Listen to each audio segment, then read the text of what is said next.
عليك قرآنا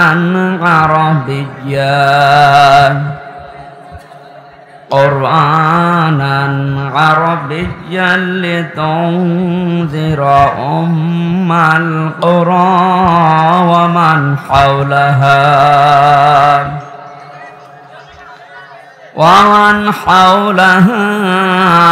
وتنذر تنذر يوم الجمع لا ريب فيه فريق في الجنة وفريق في السعير صدقت يا ربنا اللهم صل على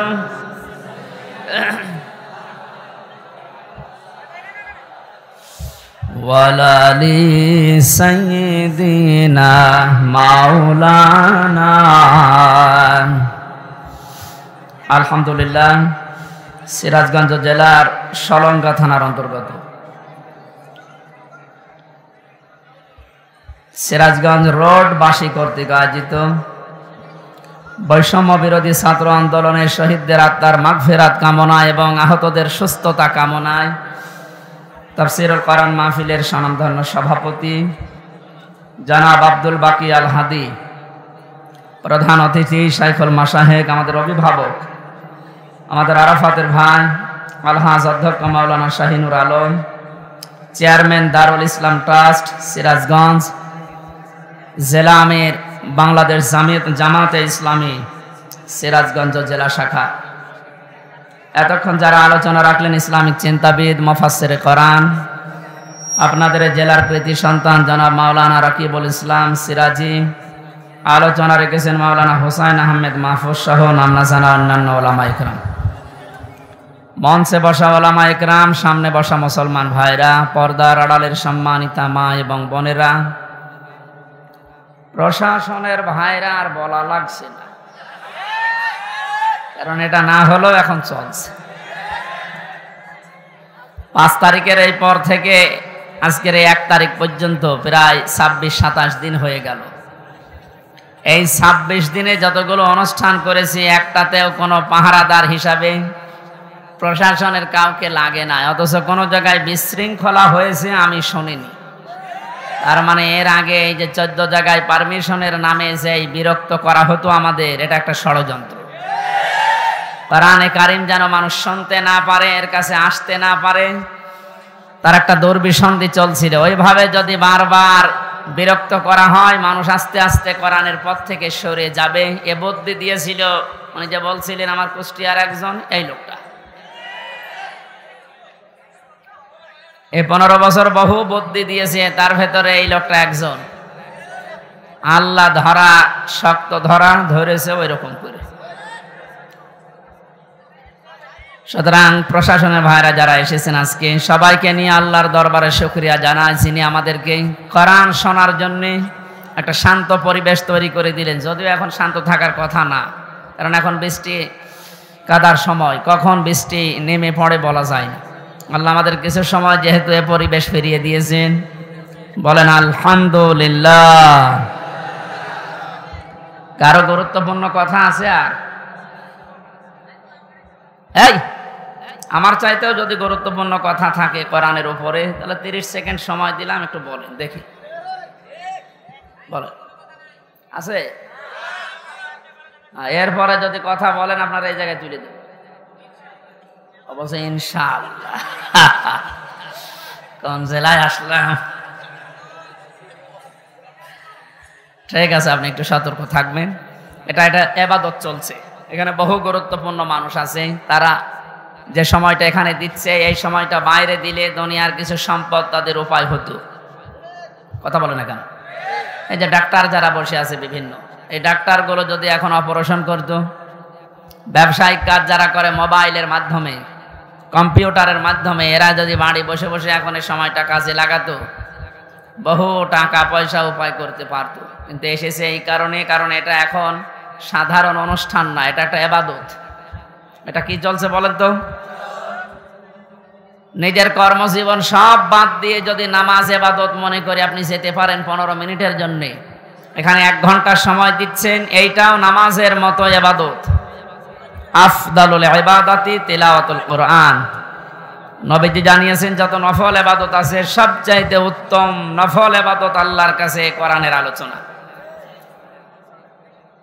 বিশ্বনবী মসজিদে নববীতে প্রবেশ করলেন, একবার দেখলেন কিছু মানুষ জিকির করছে। বাম দিকে তাকিয়ে দেখলেন কিছু মানুষ আল্লাহর কোরআনে কারিম নিয়ে আলোচনা করছে। বললেন 2 দলই ভালো কাজে আছে, তবে সবচাইতে উত্তম কাজে আছে তারা যারা কোরআন নিয়ে ব্যস্ত আছে। আমার আল্লাহ আমাকে এই মুহূর্তে নির্দেশ দিয়েছে যে কোরআনে কারিম নিয়ে যারা আলোচনা করছে আমি যেন শ্রোতা হয়ে ওই ময়দানে বসে পড়ি। সিরাজগঞ্জবাসী মুসলমান হিসাবে অবশ্যই উপলব্ধি করতে পারছেন যে অনুষ্ঠানের দাম এখন কত। নবীজি যদি এখন জীবিত থাকতেন আর এই সিরাজগঞ্জের এই গোল চত্বর দিয়ে যদি হেঁটে যেতেন, বিশ্বনবী নিজে কোরআনের সম্মানে এই ময়দানে এসে শ্রোতা হয়ে বসে পড়তেন। এরকম একটা জায়গায় আপনি বসে আছেন, মনে করবেন এই জায়গায় নবী বসতেন। জীবনের সর্বোচ্চ খুশি এখন আমরা, এই জন্য বলছি আলহামদুলিল্লাহ।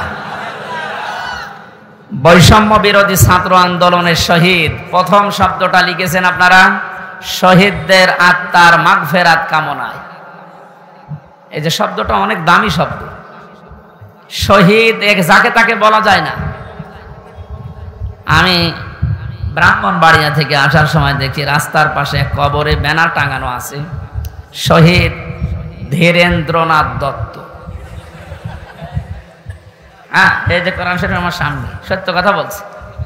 এই নাম শুনে বোঝা যাচ্ছে যে সাদার টাকা ভাগাভাগি করতেছে, মরে গেছে। কথা বলেন না কেন? আমরা শহীদ আরো কিছু মানুষের নামের আগে পরে দেখতে পাই। আল্লামা শহীদ দেলাওয়ার হোসাইন সাইদি রহমতুল্লাহ আলাইহি, এটা শহীদ না? উনি সারা জীবন এই কামনা করতেন, আল্লাহুম্মা ইন্নী আসআলুকা শাহাদাতান ফি সাবিলিক। হে আল্লাহ, তুমি আমাকে যদি মরণ দাও, তোমার কাছে আমি চাই তুমি আমাকে শাহাদতের মরণ দিও। জেলখানার ভেতরে উনি কিন্তু ধুকে ধুকে মরে যেতে পারতেন, তারপরও শাহাদত পেতেন। কিন্তু এমন জায়গায় আল্লাহ নিয়ে তাকে জালেমদের হাতে মৃত্যু দিয়েছে, কেউ যেন দুনিয়ায় সন্দেহ করতে না পারে যে উনি এমনি মারা গেছে। উনি যে শহীদ এটা এখন বাস্তব প্রমাণিত। এর কয়েকটা প্রমাণের ভেতরে 1 নম্বরে উনি হাসপাতালে ঢোকার আগে যে হাসিটা দিয়েছিল, এটা কোনো রোগী মানুষের হাসি না। ওনাকে রোগী বানিয়ে মেরে ফেলা হবে এই কারণে ওখানে নিয়ে গেছে। সুতরাং শহীদ এই ব্যাপারে কথা বলতে হলে খুব হিসাব নিকাশ করে বলবেন। কোরআনে কারিমে আল্লাহ জানিয়েছেন, মুখ দিয়ে যেহেতু মানুষ কথা বলে এজন্য মুখের উপরে নোটিশ দিয়েছেন, এই মুখ দিয়ে কথা বলবি না। ওয়ালা তাকুলু লিমান ইউকতালু ফি সাবিলিল্লাহি আমওয়াত বাল আহইয়াউ ওয়ালাকিন লা তাশউরুন। সূরা বাকারার 154 নম্বর আয়াতে আছে, তাফসীরে ফি জিলালিল কোরআনে ব্যাখ্যা আছে, আমি শুধু সামারাইজ করে একটু অল্প বলছি। আল্লাহ পাক বলেন মুখ দিয়ে কথা কখনোই বলবি না, শুধু 1 2 জন না, তাকুলু বহু বচন। কেউ এ কথা জীবনেও বলবি না যে যারা শহীদ হয়েছে, যারা মারা গেছে। যদিও কয়েকদিন আগে কয়েকটা ভিডিও দেখছিলাম, আহলে হাদিস আহলে কোরআন বিভিন্ন নাম নিয়ে তারা এ কথা বলতে চাচ্ছিল বা বলিয়েছিল যে শহীদ আবু সাইদ নিজে বুক পেতে আত্মহত্যা করেছে, শহীদ হয়নি।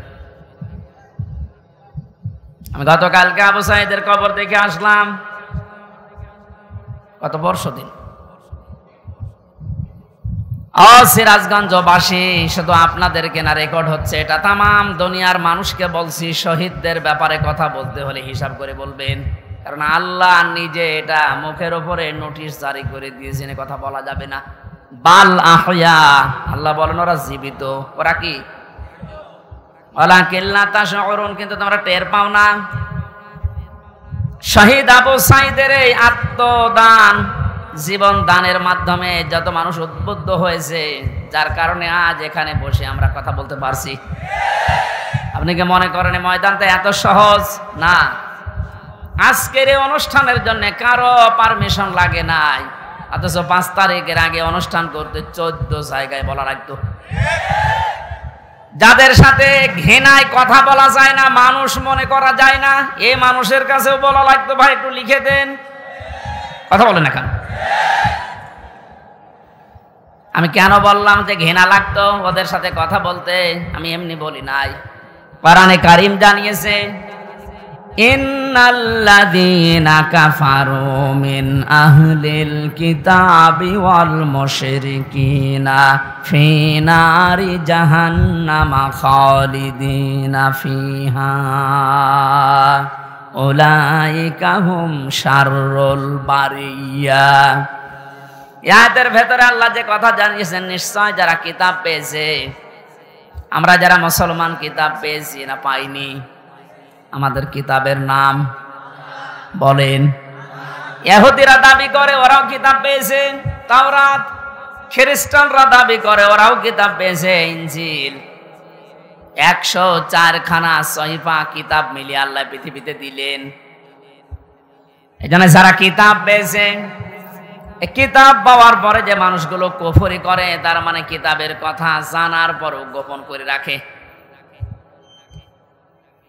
মুশরিক যারা পৃথিবীতে, এই মানুষগুলো জাহান্নামে থাকবে চিরকাল। যত সৃষ্টি আল্লাহ বানিয়েছেন সব চাইতে বড় খারাপ সৃষ্টি আল্লাহ তাদের নাম উল্লেখ করেছেন। আমরা তো তাই দেখেছি, কোরআন আমরাও পেয়েছি। আমাদের মতো নামধারী মুসলমান যাদের কাছে অনুমতি নেওয়া লাগতো এরাও পেয়েছে। কথা বললেন না কেন? আজকে ইসলামী ব্যাংকের এক অফিসার এসেছিল দেখা করার জন্য একটু আগে। ওনার কাছে একজন বলছে আজকে তো মাহফিল আছে এখানে আমির হামজার, যাবেন না? মানে কোন দল করে আমি জানি না, উনি ঘোষণা দিয়েছে যে যাব কি করে, ওখানে তো তাফসীর হবে না, হবে রাজনীতি। আপনি কথা বলতে পারলেন? আমি কোরআনে মানুষ উল্টাপাল্টা ধারণা করবে আমার কথা শোনার পরে, জন্য আমি আয়াত, পারা, পৃষ্ঠা, লাইন, রুকু, সূরার নাম, তাফসীরের নাম সব বলে দেই, যে আপনি বাড়িতে মিলিয়ে দেখেন আমার কথা কোরআন হাদিসের বাইরে যায় কিনা। এরপরেও যে লোকটা কথা বলেছে যে ওখানে ওয়াজ হবে না, তাফসীর হবে না, রাজনীতি হবে, রাজনীতি কি ওয়াজের বাইরে?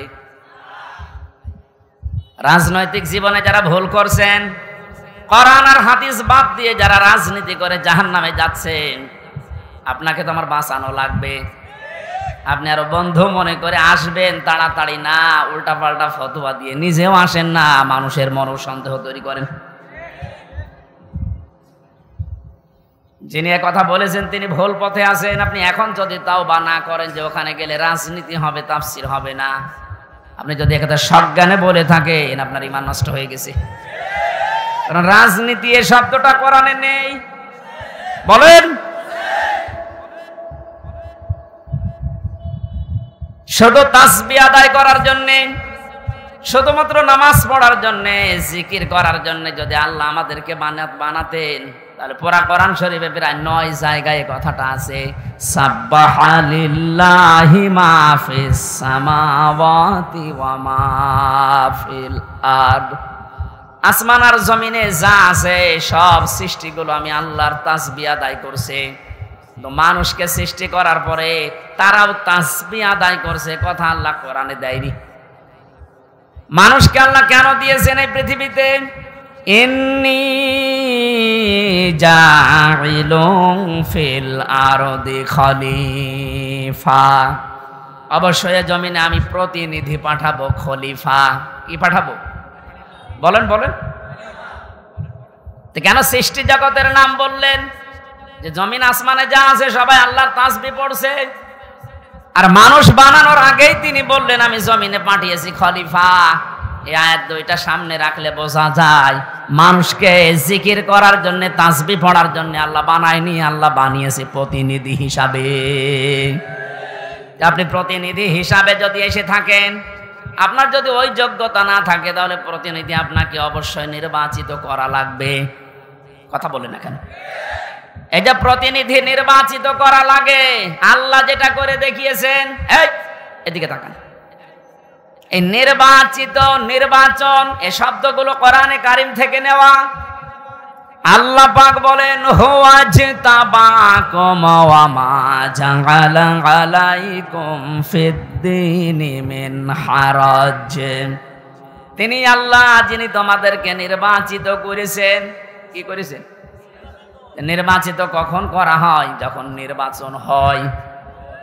15 বছর তো নির্বাচনই হয়নি, তো নির্বাচিত কিভাবে হলো? তার মানে যারা ছিল সব অনির্বাচিত। নির্বাচিত যেন করা যায় সেজন্যই তো ফিল্ড লাগবে। সমান সমান ফিল্ড না হলে আপনি নির্বাচিত করবেন কি করে? আমিরে জামাত ডাক্তার শফিকুর রহমান এইটাই তো জানাতে যাচ্ছে জাতির কাছে, যে যারা দায়িত্বে আছে তাদেরকে একটু সময় দেন, তারা এই ফিল্ডটা তৈরি করে দিক। এটা ছিল না বলেই তো আপনি আন্দাজে অনির্বাচিত, নির্বাচিত বলে আপনি ঘোষণা দিতেন।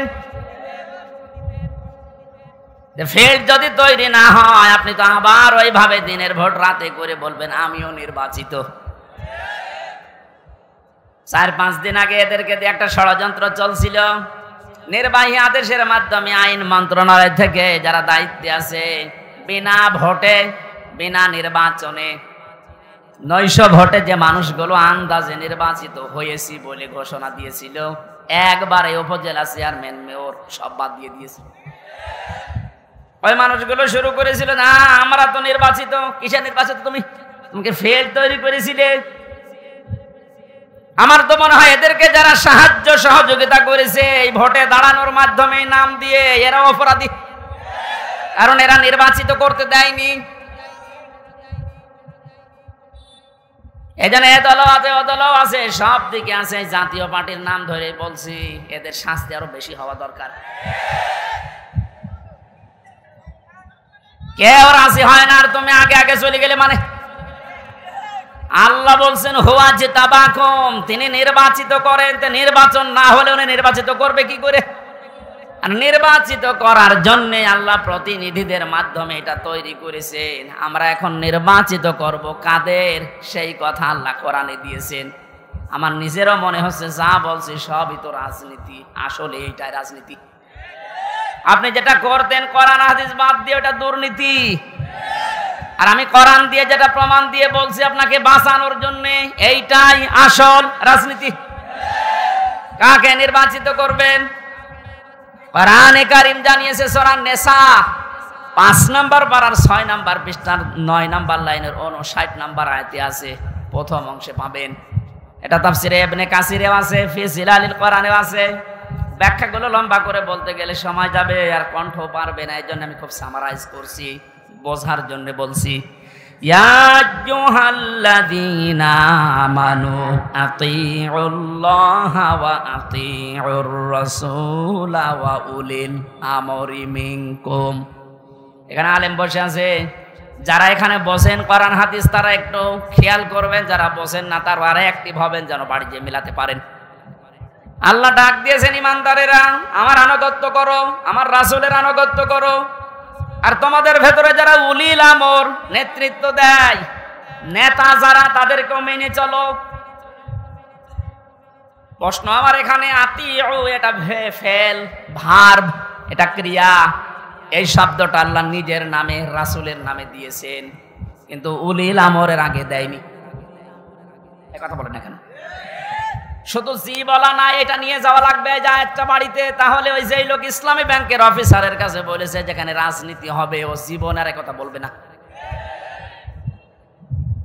আতিউ শব্দটা আল্লাহ নিজের নামে, রাসূলের নামে দিলেন, উলিল আমরের আগে দেয়নি। কেন দেয়নি? কারণ আল্লাহ রাসূলকে মানা লাগবে, কোনো প্রশ্ন করা যাবে না। কথা বলে না কেন? কিন্তু উলিল আমর যদি মেনে চলতে হয়, যেহেতু ওনারা, আল্লাহকে তো আপনি এখানে পাচ্ছেন না, রাসূলকে পেয়েছিলেন কিন্তু এখন নেই, কিয়ামত পর্যন্ত উনি আসবেন না, কিন্তু উলিল আমর তো আসবে। এই জন্য উলিল আমরকে যদি আপনি মেনে চলতে চান, দেখতে হবে উপরে বর্ণিত এই দুইটা আছে কিনা, আল্লাহ রাসূলকে ওই লোকটা মেনে চলে কিনা। আপনি যাকে নেতা মানবেন, যার নেতৃত্বে চলবেন, যাকে আপনি নির্বাচিত করবেন, আমি এই শব্দগুলো কি বানাচ্ছি? হুয়া জিতাবাকুম, এ জিতেবা মানে নির্বাচিত করা। নির্বাচন না হলে নির্বাচিত করা যায় না। আল্লাহ তাহলে নির্বাচনের মাধ্যমে নির্বাচিত করেছেন আমাদেরকে। কোটি কোটি মানুষেরা উম্মত হওয়ার জন্য আশা পেশ করেছিল, আকাঙ্ক্ষা, কিন্তু আল্লাহ তাদের বাছাই করেনি। আল্লাহ শুধু আমাদের মতো মানুষগুলোকে উম্মতে মুহাম্মদী নির্বাচিত করেছেন। সুবহানাল্লাহ বলতে পারেন? মুসা নবীর মতো, ঈসা নবীর মতো এত বড় পাওয়ারফুল নবীরা আকাঙ্ক্ষা করেছিল যে আমরা নবী হয়েছি ভালো, কিন্তু নবী না হয়ে যদি মুহাম্মদুর রাসূলুল্লাহর উম্মত হতে পারতাম তারপরও ভালো হতো। আল্লাহ বলেন না। একজনেরটা কবুল হয়েছিল হযরত ঈসার, এজন্য তিনি আসবেন দুনিয়ায় আবার নবী হয়ে না, উম্মত হয়ে। মুসা নবীর মতো এত বড় নবীর দোয়া কবুল আল্লাহ করেননি যে না তোমারটা হবে না। আপনি টের পাচ্ছেন যে নির্বাচিত হয়ে আমরা কত দামি জায়গায় আছি। বাংলার মুসলমানেরা, আজকে এই ওয়াজটা যদি আপনি বাড়ি নিয়ে যেতে না পারেন, এরকম ওয়াজ 1 বছর পরে একদিন না, প্রতিদিন 24 ঘন্টা হলেও আপনার কোনো কাজ হবে না। এই জন্য আতিউ শব্দটা আল্লাহ দেওয়ার কারণে আল্লাহ রসুলকে মানতে গিয়ে আপনি কোনো প্রশ্ন করতে পারবেন না, বুঝে আসুক আর না আসুক। হয়তো আপনার স্বল্প জ্ঞানে বুঝে আসছে না, কথা বলেন না কেন? তা আল্লাহ আপনার চাইতে ভালো বোঝে না? কিন্তু উলিল আমর যারা, এদেরকে মানতে হলে মাস্ট বি, অবশ্যই দেখা লাগবে লোকটা আল্লাহ রসুলকে মেনে চলে কিনা। যদি মেনে চলে তাকে মানা ফরজ, যদি মেনে না চলে তাকে মানা হারাম। হযরতে সাদ ইবনে আব্দুল্লাহ ইবনে সাদ রাদিয়াল্লাহু তাআলা আনহু বিবাহ করার পরে খোরমা বিলি করলেন, মিষ্টি বা খোরমা খেজুর। মোনাজাত কমপ্লিট হয়ে গেছে, বিয়ে শেষ, বাসর ঘরে যাবেন। হঠাৎ করে এক কাছের চিঠি নিয়ে এসেছে, ডাক দিয়ে বলে আব্দুল্লাহ খলিফাতুল মুসলিমিন হযরত ওমর চিঠিটা পাঠিয়েছে। উনি চিঠি খুললেন, ওখানে লেখা দেখলেন, ও আব্দুল্লাহ যেখানে থাকো আমি রাষ্ট্রের দায়িত্বে আছি। ওমর, আমি তোমার উলিল আমর বলছি, যেখানে থাকো চিঠি পাওয়ার পরে সঙ্গে সঙ্গে দেখা করো, তোমার জিহাদের ময়দানে পাঠাবো। উনি মুরব্বীদেরকে জিজ্ঞাসা করলেন, মুরব্বীরা বলে হ্যাঁ আপনি যান, কিন্তু বাসরটা শেষ করেন। হযরত আব্দুল্লাহ ওই মজলিসে উঠে দাঁড়িয়ে কোরআনের কয়েকটা আয়াত পড়ে তাদেরকে জানিয়েছিলেন, ইয়া আইয়ুহাল্লাযীনা আমানু মা লাকুম ইযা ক্বিলা লাকুম ইনফিরু ফি সাবিলিল্লাহি সাকালতুম ইলাল আরদ আরাদিতুম বিল হায়াতিদ দুনিয়া মিনাল আখিরাহ ফামা মাতাউল হায়াতিদ দুনিয়া ফিল আখিরাতি ইল্লা কলিল। সূরা তাওবার ভেতরে আছে, আমি শব্দটা বোঝানোর জন্য আয়াতটা পড়লাম, খুব ভালো করে মিলান। তিনি মুরব্বীদেরকে বললেন, হে আমার মুরব্বীরা, আমার মাথার তাজ, আপনারা সম্মান করি আপনাদের। আল্লাহ কি ডাক দিলেন আমাকে, ঈমানদারেরা, যখন তোমাদেরকে আল্লাহর রাস্তায় বের হওয়ার জন্য বলা হয় তখন তোমরা মাটি কামড়িয়ে পড়ে আছো। তোমরা কি দুনিয়ার জীবন পেয়ে সন্তুষ্ট হয়ে গেলে? অথচ আখিরাতের তুলনায় দুনিয়ার জীবন একেবারেই সামান্য। তার মানে এই ময়দানে আমাকে এখন পাঠাতে যিনি চাচ্ছেন উনি সাধারণ মানুষ না, উনি হচ্ছে উলিল আমর। কেন? হযরত ওমর যেহেতু আল্লাহ রসুলকে মেনে চলে, এজন্য ওমরকে মানা এই মুহূর্তে ফরজ। কথা বুঝলেন? আজ আমাদের বাস্তবতা যদি আমরা এভাবে মিলাতে পারতাম যে আল্লাহ রসুলকে যে মেনে চলে আমরা তাকে নির্বাচিত করব, আল্লাহ রসুলকে যে মেনে চলে না, ও আমার বাবা হলে ওকে আমি নির্বাচিত করব না। কারণ এটা দুনিয়ার বিষয় না, এটা সম্পর্ক আখিরাতের সাথে। নয়তো আমি ধরা খাবো। আপনি যে ধরা খাবেন তার প্রমাণ কি? সূরা বানী ইসরাইল 15 নম্বর পারা 8 নম্বর পৃষ্ঠা 3 নম্বর লাইনের 72 নম্বর আয়াতের প্রথম অংশে আছে। বাড়ি যে মিলাবেন, যদি বিশ্বাস না হয় আবার ওই লোকের মতো আবার বললেন না যে না আজকে রাজনীতি হচ্ছে। ইয়াউমা নাদউ কুল্লা উনাসিম বিইমামিহিম। আল্লাহ পাক বলেন কিয়ামতের দিন আমি প্রতিটি মানুষকে বিচারের দ্বিতীয় স্টেপে, প্রথম স্টেপে ডাকবে একা একা, আর দ্বিতীয় স্টেপে প্রতিটি মানুষকে আল্লাহ ডাক দেবে তার নেতার সাথে। কার সাথে? আগে নেতা, এরপরে কর্মী। এটা রেকর্ড হয়ে সারা বাংলাদেশে কালকে ছড়িয়ে যাবে। 18 কোটি মানুষের দায়িত্ব নিয়ে এখন আমি বলছি, কান খাড়া করেন দেশের মানুষেরা। কোরআনের চোখ, হাদিসের চোখ লাগিয়ে দেখতে পাচ্ছি আপনি জাহান্নামে যাচ্ছেন। আপনার নিজের বিবেকের কাছে বলেন তো, কিয়ামতে প্রতিটি মানুষকে আল্লাহ যেহেতু তার নেতার সাথে তুলবে, যেই নেতার আদর্শ আপনি মেনে চলেন, যাকে নির্বাচিত করবেন বলে আপনি ভোট দেওয়ার সিদ্ধান্ত নিচ্ছেন, আপনি নিজে থেকেই বলেন ওই লোকটা যদি কিয়ামতে আপনার সামনে দাঁড়ায়, আপনি তার পেছনে, আল্লাহ তো আগে ওকে দেখবে, এরপর আপনাকে। আপনার কি মনে হয় ওর যা অবস্থা, ওর যা চরিত্র, ওর যা সুরত সিরাত, ওরে দেখলে আল্লাহ মাফ করবে বলে মনে হয়? দেখলেন? বলছেন না তো, এখনই ধরা খাবে।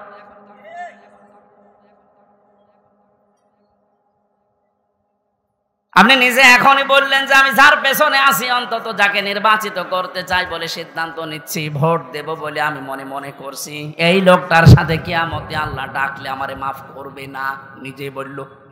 তাহলে ও ধরা খেয়েছে। কেটা বলল গো? হাত তোলেন তো।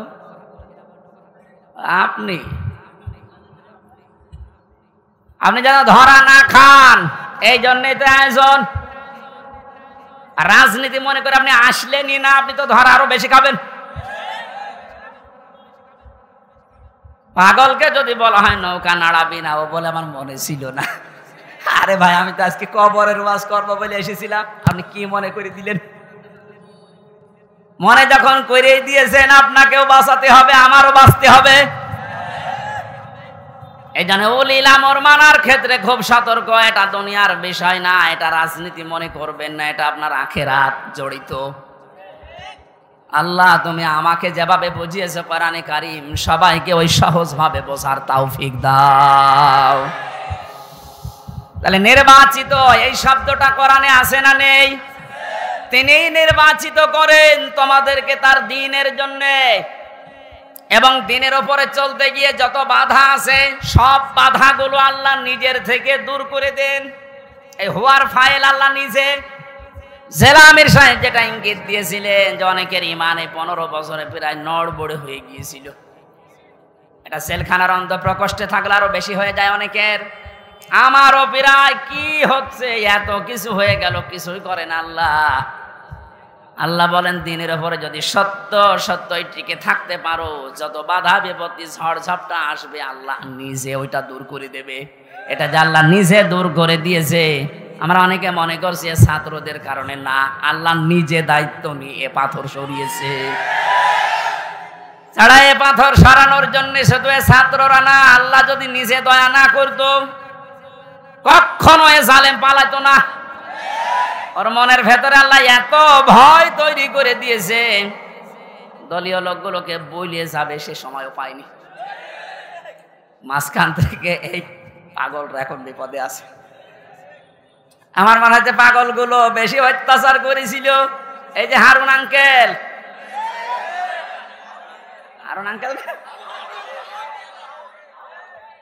ওনার নাম এখন সারা পৃথিবীতে জানে, 3 ইঞ্চি। কি নাম দিয়েছে, মহিলারাও 3 ইঞ্চির খবর নেই। মেয়ে লোক সেও বলে 3 ইঞ্চি, ধরা পড়িস। 5 তারিখের পর থেকে আজকের এই 31 তারিখ পার হয়ে আজকের 1 তারিখ পর্যন্ত বারবার ঘোষণা দেখেছে আমাদের অভিভাবক যিনি, শুধু বাংলাদেশের না, গোটা পৃথিবীর ইসলামী আন্দোলনের অভিভাবক তিনি এখন ডাক্তার শফিকুর রহমান।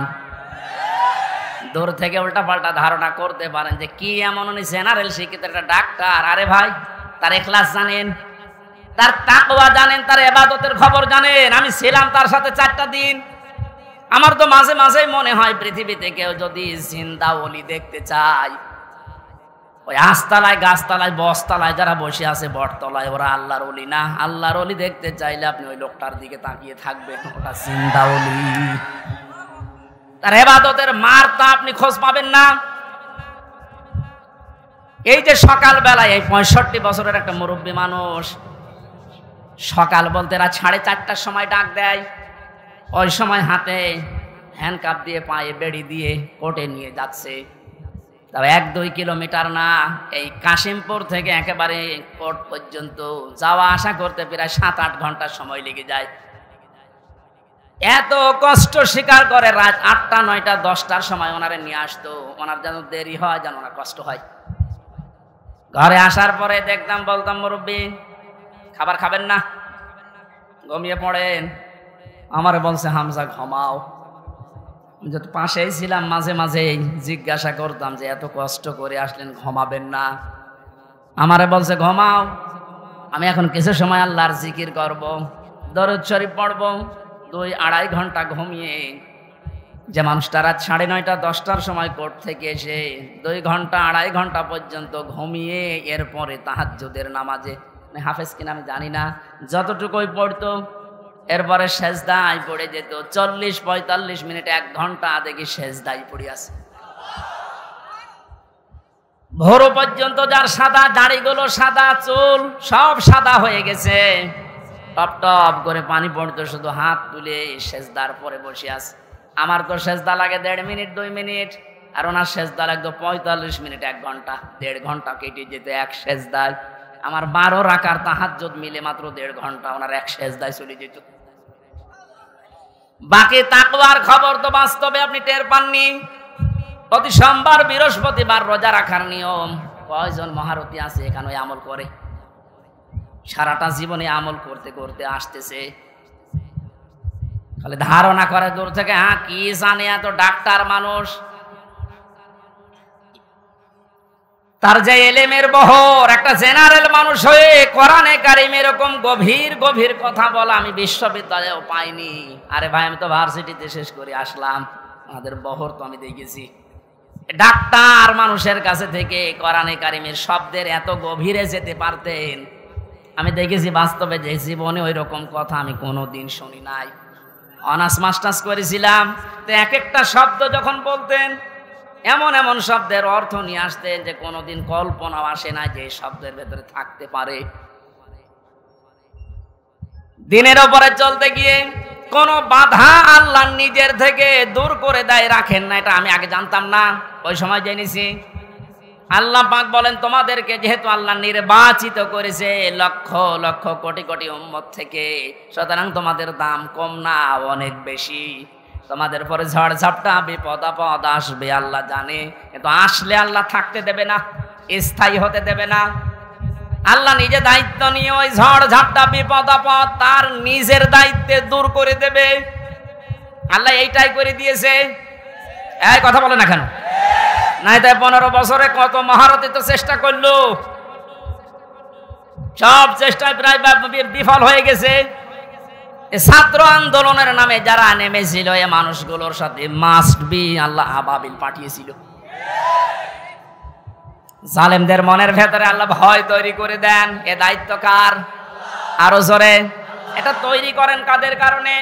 যে মানুষগুলোর ভেতরে ইখলাস আছে যত বেশি, তাকে দেখলে জালেমরা ভয় পায় তত বেশি। আমরা 15 বছর অনেক জালেমকে ভয় পেয়েছি তার অত্যাচারের কারণে, আর আমিরে জামাতকে এখনো জালেমরা ভয় পায় তার তাকওয়ার কারণে। বাংলার মুসলমানেরা, আমি যেটা বোঝানোর জন্য পর্যন্ত এসেছিলাম, শহীদ যারা হয় এদের নিয়ে যারা উল্টাপাল্টা ধারণা করেন, কোনোদিন এই মুখ দিয়ে কথা বলবেন না যে ওনারা মরে গেছে, এমনি না, ওনারা জীবিত, কিয়ামত পর্যন্ত শুধু জীবিত এইটাই থাকবে, কিন্তু আমরা টের পাই না। এর পরের কথা আল্লাহ দিয়েছেন, মানুষ যেহেতু ধারণা করতে পারে, মুখে হয়তো বলে না, কিন্তু ধারণা করতে পারে যে মরে গেছে।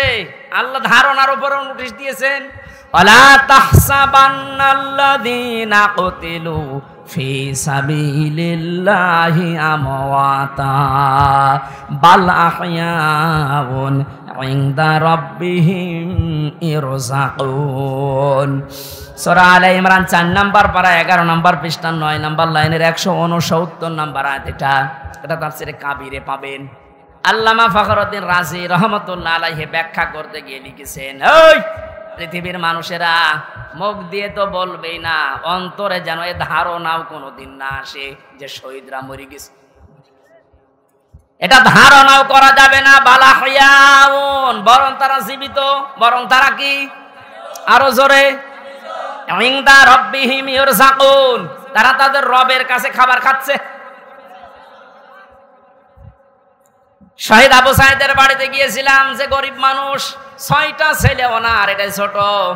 ওনার বাবা মারে বলছিল, যে অবস্থায় ওদের বাড়ি ঘর দেখলাম, আমার মনে হয় 3 বেলা পেট পুরে খাবার খাওয়ার মতো পরিবার না। আল্লাহ তার জীবনটা এত বেশি পছন্দ করেছিলেন, সাধারণভাবে মরণ দেয়নি, এত সাহস তার বুকের ভেতরে দিয়েছিলেন, জালেমদের সামনে জীবনটা দিয়ে শাহাদত বরণ করে কিয়ামত পর্যন্ত জান্নাতি খাবার খাবে। কোনো সন্দেহ নেই, এতে কিয়ামত পর্যন্ত আল্লাহ খাওয়াবে। কারণ যেহেতু মরে না, জীবিত থাকে, আর জীবিত থাকলে খাওয়া লাগে, খাওয়া লাগে না? আর খেলে রক্ত গোশত তৈরি হয়, খাবার খেলে মানুষের রক্ত গোশত তৈরি হয়। ওই দিন আমার মাহফিল, দিন রাতের বেলা গিয়েছিলাম ওখানে, রাত 9:30টার পরে অনুষ্ঠান ছিল আমার গাইবান্ধার গোবিন্দগঞ্জে। ওখানে এসে উঠলাম, জেলা আমির সাহেব এসে আমার বলছে, আমির হামজা, 1 মাস আগে এখানে সাব্বির নামে একামতের দিনের একজন, ওকে মেরে ফেলা হয়েছিল। 1 মাস পরে ওর কবর খুঁড়ে কবর ভেঙে গেছে বৃষ্টিতে, দেখলাম ওর কবরের ভেতর থেকে তাজা রক্ত পাওয়া যাচ্ছে। সিরাজগঞ্জবাসী, আল্লাহর কসম করে বলছি, কোরআনের আয়াত আমি 100% বিশ্বাস করি। শাহাদত বরণ করলে সত্যি এরা কিন্তু মরে না, এরা জীবিত। আর জেগে থাকলে যেহেতু খাওয়া লাগে, আর খেলে মানুষের রক্ত গোশত চর্বি চামড়া তৈরি হয়। 1 মাস পরে এই জন্য কবর ভেঙে যাওয়ার পরে দেখা যাচ্ছে ওর রক্ত টাটকা রক্ত। তার মানে আল্লাহ 1 মাস তাকে না খাওয়িয়ে রাখে নাই। না খাওয়িয়ে রাখলে তো পাওয়া যেত না। কথা বলেন না কেন? একটা বাস্তব আর একটা প্রমাণ দিচ্ছি, হাদিস। হযরতে হামজা রাদিয়াল্লাহু তাআলা আনহু, তার একটা ছোট্ট মেয়ে ছিল। সে শহীদ হওয়ার পরে নবীজির কাছে এসে বলেছিল, ভাই, আমার বাবা যে শহীদ হয়েছে, আপনার মুখে আমি শুনেছি, কোরআনে আছে যে শহীদরা মরে না, জীবিত, ওরা নাকি জান্নাতে ঘুরে বেড়ায়।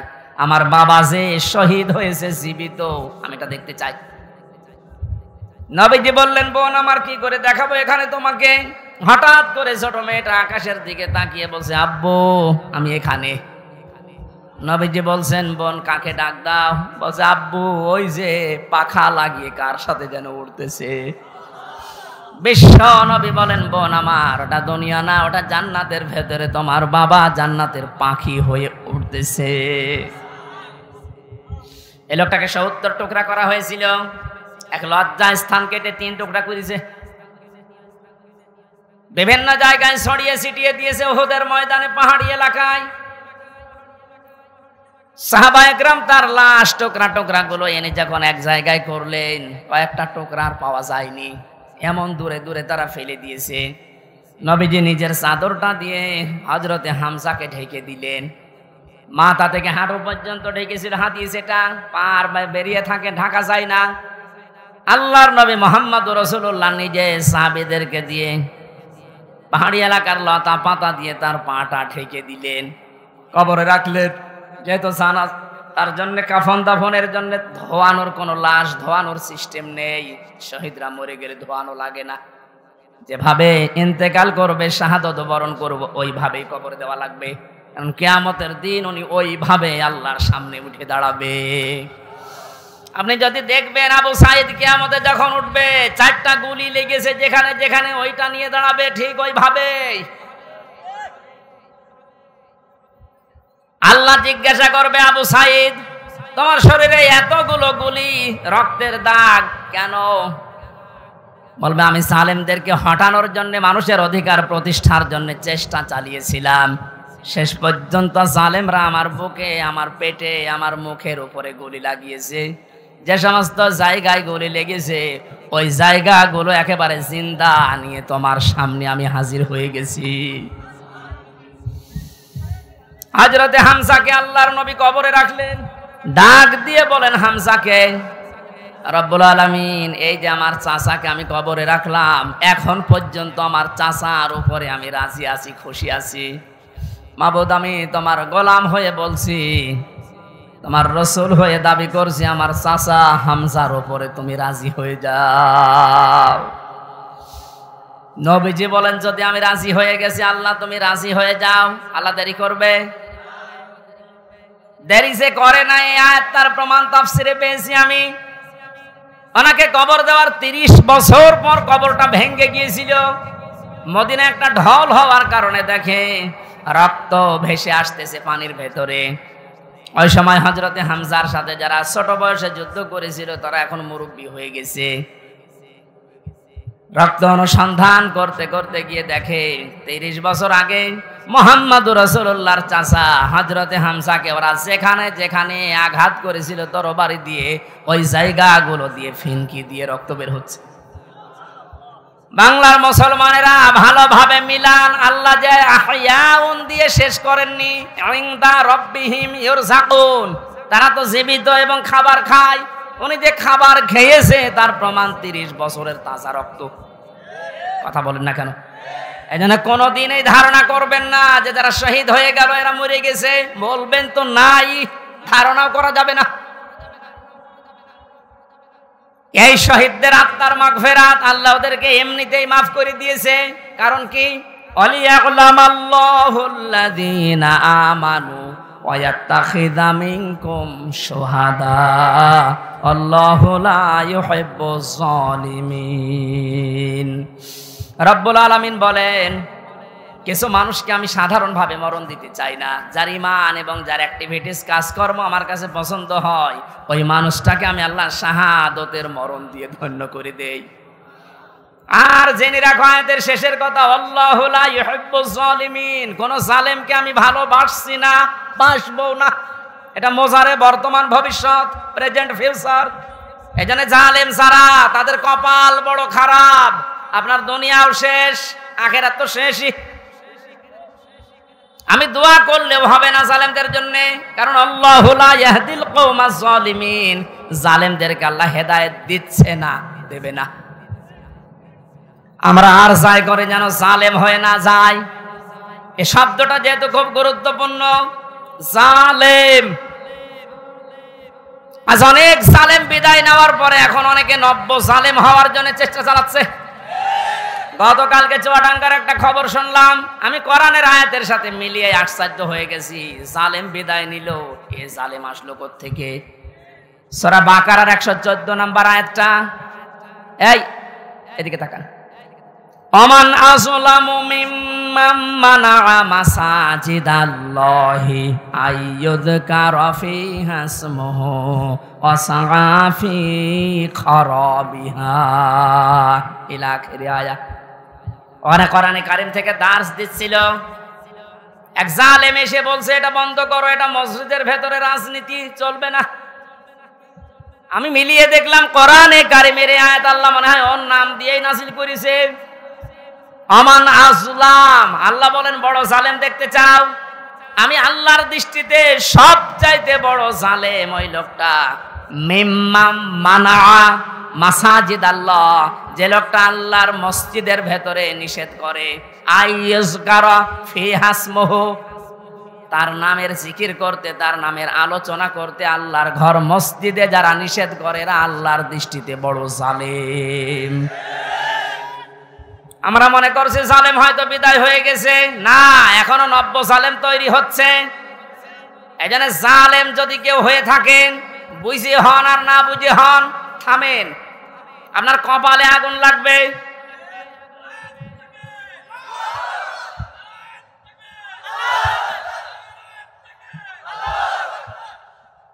এটা সূরা শুআরার ভেতরে আছে, শেষ নাম্বার আয়াত।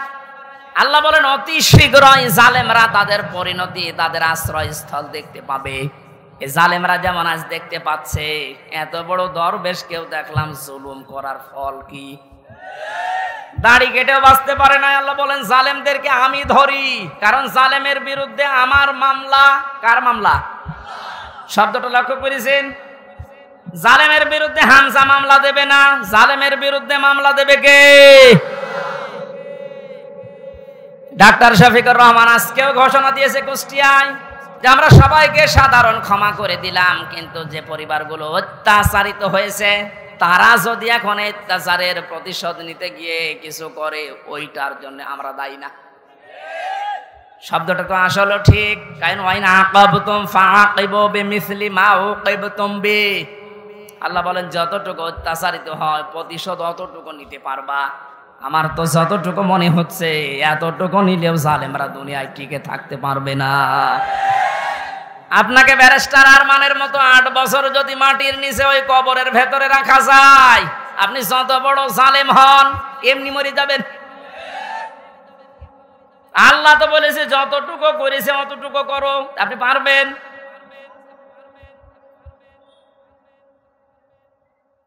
আমার উপরও যতটুকু অত্যাচার হয়েছিল, আমি চাই যাদের দ্বারা হয়েছে, যে মানুষগুলোর ইঙ্গিত হয়েছে, আমি ওই মানুষগুলোকে অতটুকু না করে ছাড় দেব না। যে যা বলে বলুক গা। এখন যত না মাফ করে দেন, না কিসের মাফ? কোন মাফ নেই আপনার কারণে। আমার ছোট মেয়েটা আমার এখনো পর্যন্ত চেনে না। দোষ করে যদি আপনি শাস্তি দিতেন আমি মেনে নিতাম, কিচ্ছু জানি না আপনি কেন আমার জীবনে এই কাজ দিলেন। আর যেভাবে রেখেছিলেন আমাকে আর মাওলানা মামুনুল হককে, কোন আলেমকে এত কষ্ট আমার বাংলাদেশে আমি আর শুনি নাই। আপনি আমার মতো একটা ছোট মানুষকে 24 ঘন্টা তালাবদ্ধ রেখে মনে হচ্ছে আমি ফাঁসির কন্ডেম ছেলে আছি, কত বড় অপরাধী। অথচ যে মামলাও দিয়েছিলেন, শাস্তি দিলেও 3 মাসের বেশি আপনি রাখতে পারেন না। এটা মূল্য চুরি মামলা। জালেমদেরকে মাফ করে দেওয়া মানে মজলুমের উপরে অবিচার করা। এক কথা বলছেন না কেন? সারা বাংলাদেশের 18 কোটি মানুষকে যদি আয়না ঘরের সাথে যারা জড়িত ছিল, সে যেই কয়জনই হোক, যারাই জড়িত এর সাথে, এদেশের 18 কোটি মানুষ যদি মাফ করে দেয়, ব্যারিস্টার আরমানের বউ মাফ করবে না? আপনি ওই জায়গায় থাকলে আপনারও মনে হয়তো না আমি মাফ করবো না। আপনি যদি প্রথমেই বলে দিতেন যে তাকে আমরা মেরে ফেলেছি, মেয়েটা অন্য জায়গায় বিয়ে করতে পারতো। এক কথা বলছেন এখন? এমন অবস্থায় রাখলেন তার বউটা বিয়েও করতে পারে না 1টা বছর। যুবতী মেয়ে এভাবে জীবন্ত, যৌবন কঠিন বিষয়, আপনি টের পাচ্ছেন না। তাই এটা ঠিক রাখা কত কঠিন বিষয় উনি পার করেছেন। আপনি বলছেন মাফ করে দিন, মাফ করে দিন। মানে আপনার মেয়ে যদি হয়তো, এ কথা তো দুনিয়ার বিষয় না। জালেম যারা জুলুম করছেন আজ এবং নব্য জুলুম করার জন্য যারা প্রস্তুতি নিচ্ছেন, আপনি কিন্তু নিজের কপালে আগুন লাগাচ্ছেন। আল্লাহর ঘরের ভেতরে যদি আল্লাহর নাম, আল্লাহর কোরআনের কথা কেউ বলতে নিষেধ করে, এটা দুনিয়ায় সব চাইতে বড় জালেম।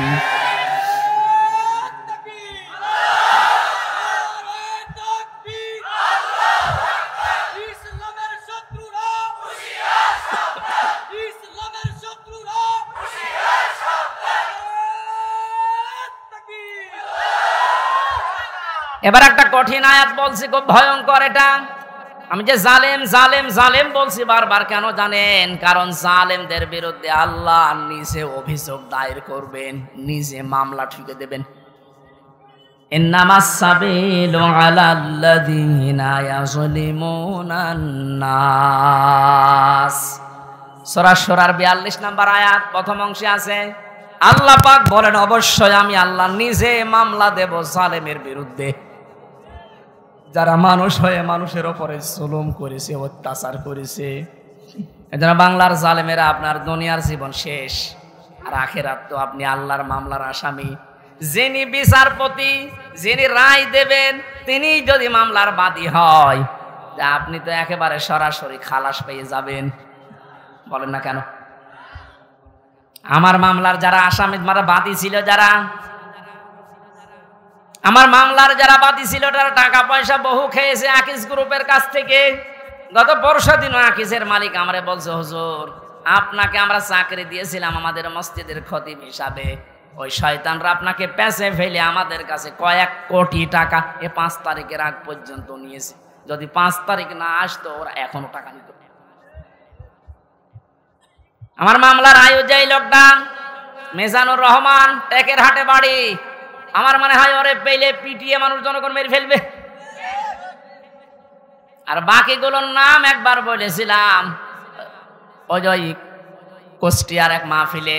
তারা পরের দিন বলছে, হুজুর আর নাম বললেন না, কিছু হলে কিন্তু আমরা মারা পড়ে যাব। কেমন ভয় আছে জালেমরা দেখেন।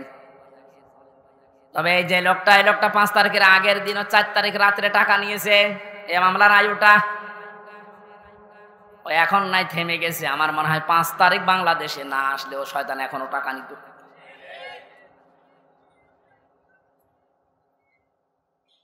আপনারা তো আল্লাহর মামলার আসামি। আমার মামলা গত বৃহস্পতিবারে সব ঢিসমিস হয়ে গেছে, সে খারিজ করে দিয়েছে। বিচারপতি দেখে বলছে এটা মামলা হইলো, অথচ ওই বিচারপতি 5 তারিখের আগে বলতো এটা কিছু করা যাবে না। 5 তারিখের পরে এখন এই বৃহস্পতিবারে ও নিজে দেখে বলছে কি বিচার করব, কোনো মাল নেই। অনেক নিজে পড়ে পড়ে দেখছে, বলছে কোনো মাল ম্যাটারেস নেই, কি দেখে বিচার করব, যা সব বাদ। আমাদের সবাইকে খালাস দিয়ে দিয়েছে। এই যে খালাসি যখন দিয়ে দেবেন, 3 বছর আপনি বিনা কারণে জেল খাটালেন, কোন কারণে? খালাস দেওয়া মানে কি কোনো অপরাধ নেই, কোনো দোষ আমরা পাইনি নাকি? খালাস দেওয়া মানে তো এই, তাহলে দোষ তো আমার নেই, আপনি নিজেই প্রমাণ করে দিলেন। বিনা কারণে যে 3টা বছর নষ্ট করলেন। গতকালকে একজন মুসলমান হয়েছে পরশুদিন। আমার মনে হয় 3টা বছরে যদি আমি বাইরে থাকতাম, এই 20 সালের আগ পর্যন্ত 53 জন মানুষ মুসলমান হয়েছিল কোরআন শোনার পর। বের হয়ে একজন হয়ে গেল। 3 বছর থাকলে আমার মনে হয় এখনো পর্যন্ত 50 জনের উপরে মানুষকে আমি জান্নাতে নিতে পারতাম। আপনি সুযোগ থেকে বঞ্চিত করে দিলেন। এজন্য জালেম যারা, তারা হামজার মামলার আসামি না। হামজার মামলার আসামি তো হবে নেই, কিয়ামতে আমি না পাপ করলে আপনি জান্নাত যেতে পারবেন না। আর সবচাইতে বড় দুঃখ আপনার জন্য, আপনি আল্লাহর মামলার আসামি। আল্লাহ আমাদের হেফাজত করুন জালেম হওয়া থেকে, বলেন আমিন। আমিরে জামাত শুধু একবার একটু ইঙ্গিত দিয়েছে, এক জালিমের হাত থেকে মুক্তি পেয়েছি, আর কোন জালিম যেন আমাদের মাথার উপরে বসতে না পারে। আর অনেকের এখন দেখছি চুলকানি আরম্ভ হয়ে গেছে। কোন কারণ আপনার চুলকানি আসবে? আপনি কি জালেম? তার মানে আপনি নিজের থেকেই মনে মনে ভাবছেন যে আমি এগুলো করছি, সামনেও করব। আপনিও জালেম। ঠাকুর ঘরে কে রে? আমি তো কলা খাই। অনেকে আপনার নাম বলে বলেছে, বলেন কোন কারণে নিজের দিকে টেনে নেন?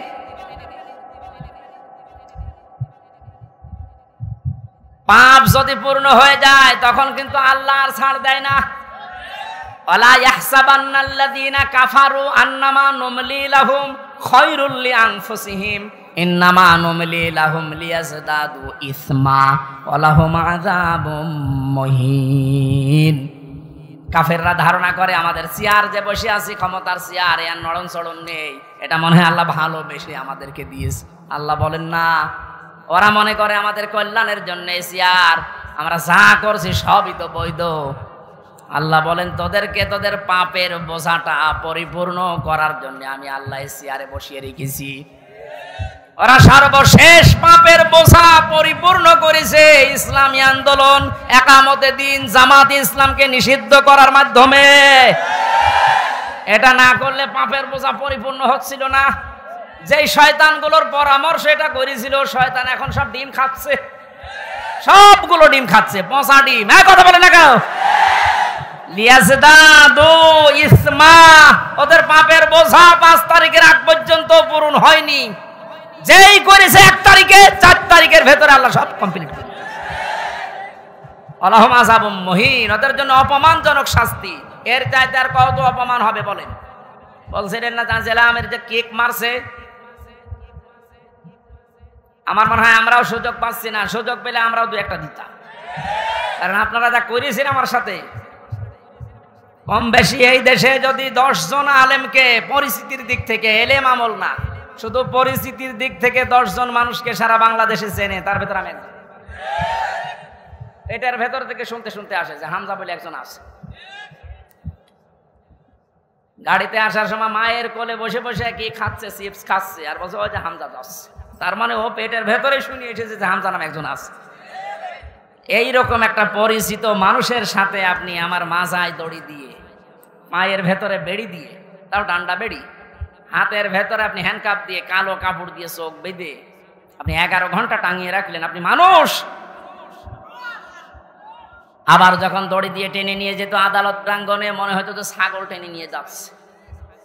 আর ওই কয়েকতলা আছে তো, ওই অন্য জায়গা থেকে একে অন্যের সাথে তাকিয়ে টিপমনি কাটতো, ঠিকই হচ্ছে। এবার আমরাও বলি যে ঠিকই হচ্ছে।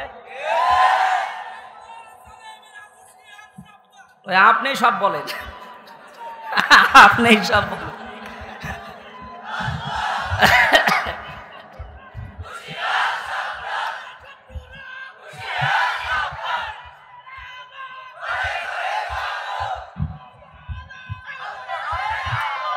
আলহামদুলিল্লাহ ভাই,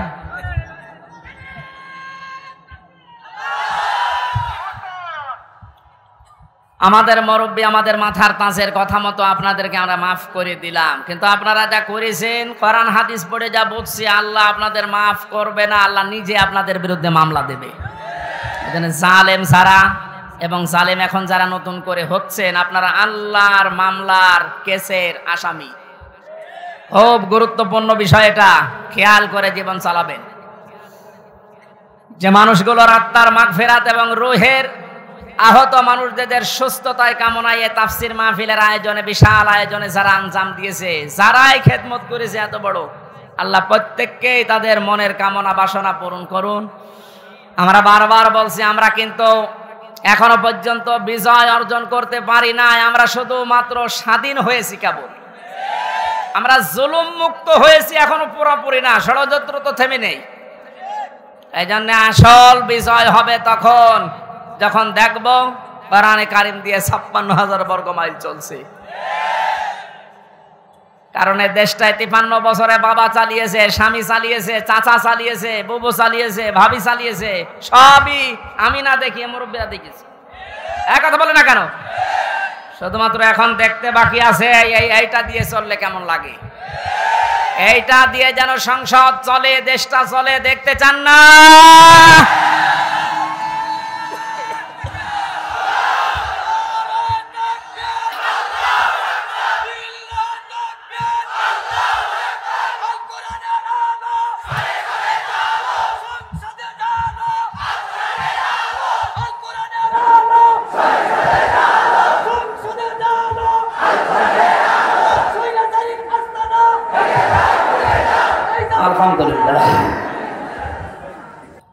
অনেককে এখন এই নতুন একটা পায়তারা আজ 2 দিন থেকে শুনছি আরম্ভ করেছে যে ইসলাম যদি যায়, এরা ভুলভাল আপনাদেরকে বোঝাচ্ছে, যদি ইসলাম যায় মেয়েরা আপনারা কিন্তু আবার ঘরবন্দি হয়ে যাবেন।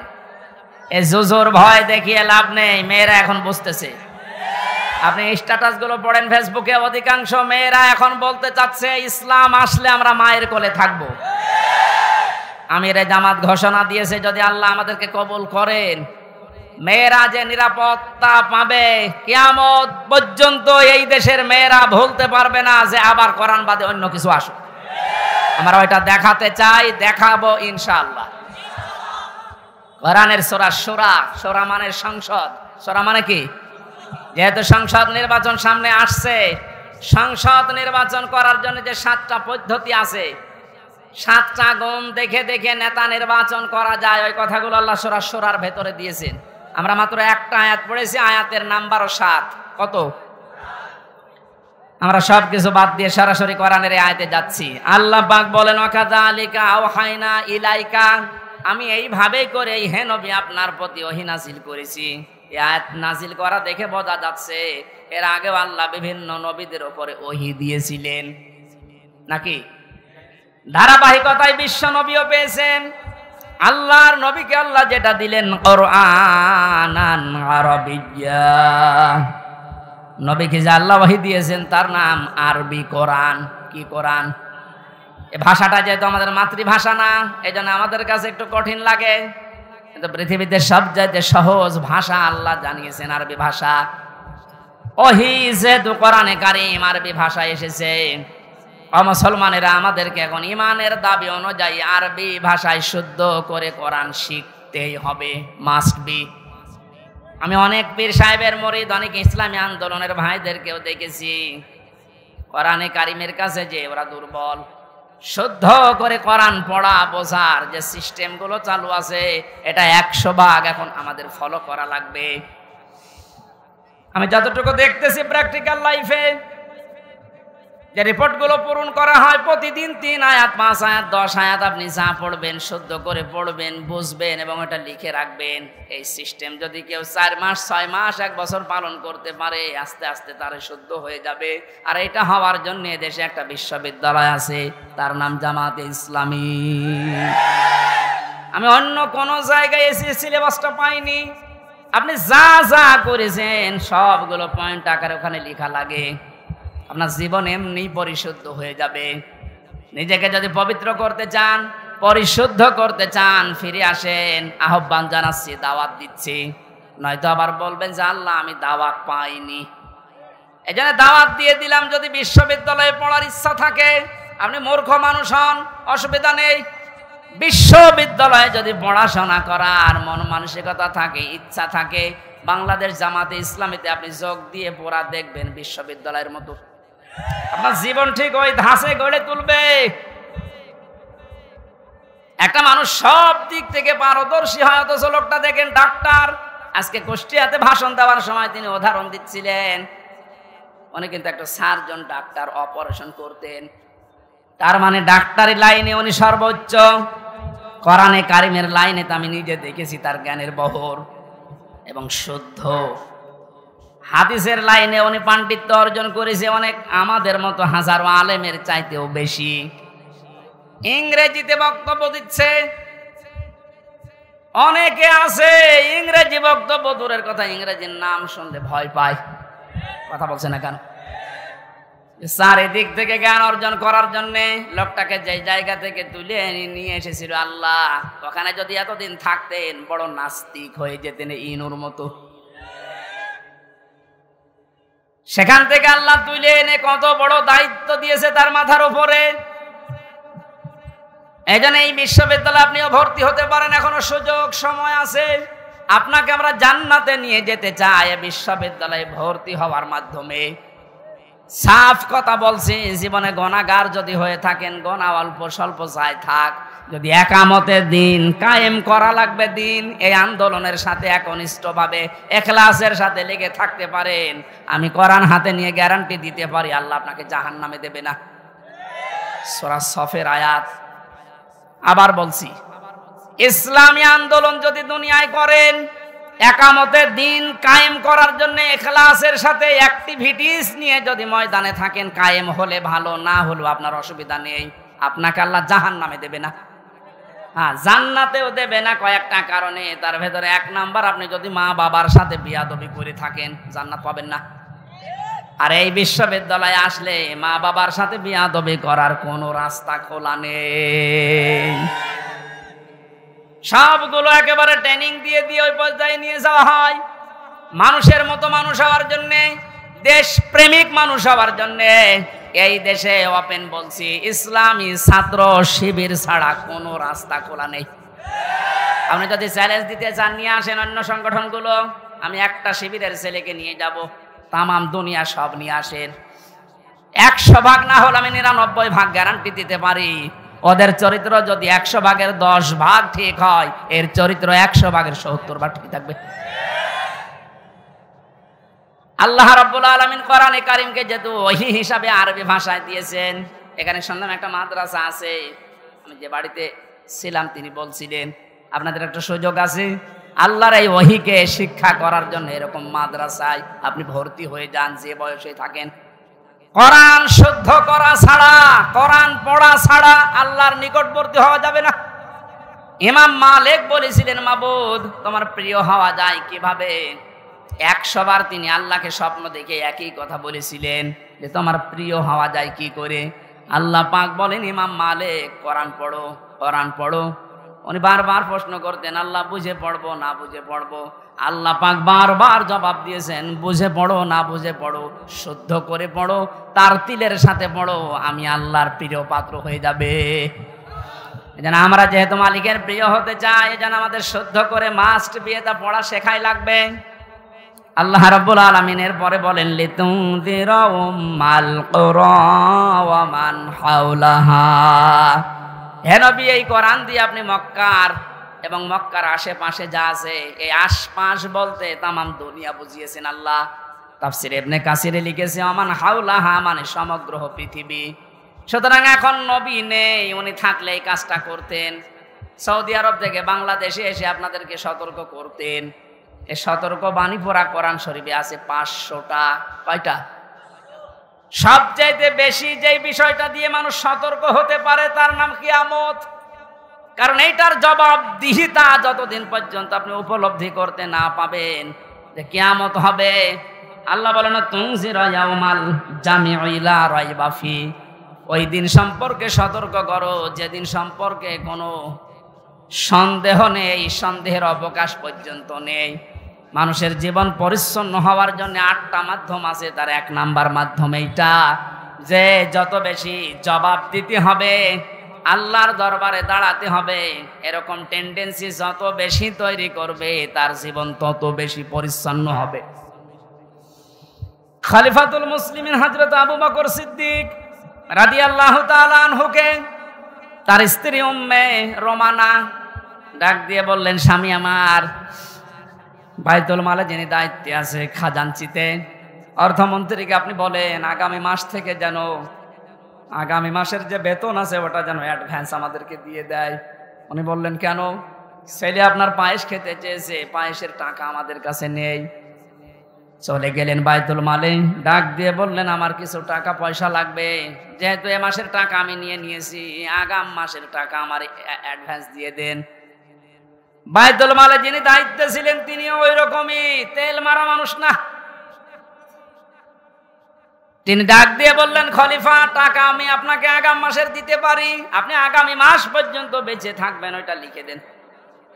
উনি বলছে টাকা আমার লাগবে না। বাড়িতে যে স্ত্রীকে বলছে, স্ত্রী আমি পারলাম না, আমাকে এই কথা শুনিয়েছে। স্ত্রী ধৈর্যশীল ছিলেন, ধৈর্যশীলা বললেন, ঠিক আছে, আপনি যখন পারলেন না, যেভাবে চলছে সংসার চলতে দেন। 15 দিন পর তিনি পায়েস রান্না করে দিয়েছে। হযরতে আবু বকর বললেন, স্ত্রী পেলে কোথায়? আপনাকে বলেছিলাম, আপনি তো অপারগতা প্রকাশ করলেন, আপনি পারেননি। আমি প্রতিদিন 1 মোট 1.5 মোট করে তুলে রাখতাম এই আটা চাউল, যাই বলেন। এই 15 দিন তুলতে তুলতে প্রায় 2 কেজি হয়ে গেছে। ওটা পাশের বাড়িতে বিক্রি করে আমি আজকে এই পায়েসের ব্যবস্থা করেছি, কোনো উল্টাপাল্টা কাজ করিনি। উনি বললেন, ঠিক আছে, সন্তান আব্দুল্লাহ ভালো করে খাও। দৌড় দিয়ে চলে গেলেন বাইতুল মালের খাজানচির কাছে, বললেন বাইতুল মালের দায়িত্বে আছো, অর্থমন্ত্রী, আগামী মাস থেকে আমার বেতন যদি 12,000 টাকা দিতে থাকো তো 2,000 টাকা কম দিও। কেন? কারণ 10,000 টাকা হলেও আমার সংসার চলে, এটা আমি দেখেছি। আমার মনে হচ্ছে এই যে কিয়ামতের জবাব দিতে হবে, টেন্ডেন্সি তার ভেতরে কোন পর্যায়ে ছিল আপনি বলেন। আর 1628 জন মানুষ দায়িত্বে আছে। দায়িত্বে যে সরকার আছে থাক, এর এই 1628 জন মানুষ শুধু এখন যদি আবু বকরের মতো এই চিন্তা নিয়ে দেশটা চালায়, আমার মনে হচ্ছে 16 ঘন্টায় এই দেশটা একেবারে রোল মডেল হয়ে যাবে। এতদিন যারা রোল মডেল করেছিল, কি মডেল দেখিয়েছেন আপনি? কি মডেল দেখিয়েছেন? এটা একটা জরিপ পেলাম আজকে, এটা শোনালে আপনার মাথা খারাপ হয়ে যাবে। অবশ্য চাক 2009 সালে পিলখানার নির্মম হত্যাকাণ্ড, আমার সাথে 1500 জন মানুষের, তার ভেতরে আমার মনে হয় 900 মানুষকে তো আমি পরিচয় করেছিলাম বিডিআর বিদ্রোহের নাম দিয়ে। এই 14-15 বছর বেকার তারা জেল খাটতেছে, কিচ্ছু জানে না, এমনও মানুষ আছে। পঞ্চগড়ে এক মুরব্বীর সাথে পরিচয় ছিল, বলছে আমি রিটায়ার্ড করবার 1 মাস পরে, অথচ আজ 15 বছর 14 বছর আমি জেলে আছি। 2013 সালে হেফাজতের কর্মীদের শাপলা চত্বরে যে নির্মম হত্যাকাণ্ড, 2014 সালে একক নির্বাচন, 2018 সালে কোটা আন্দোলনকারীদের নির্মম নির্যাতন, 2018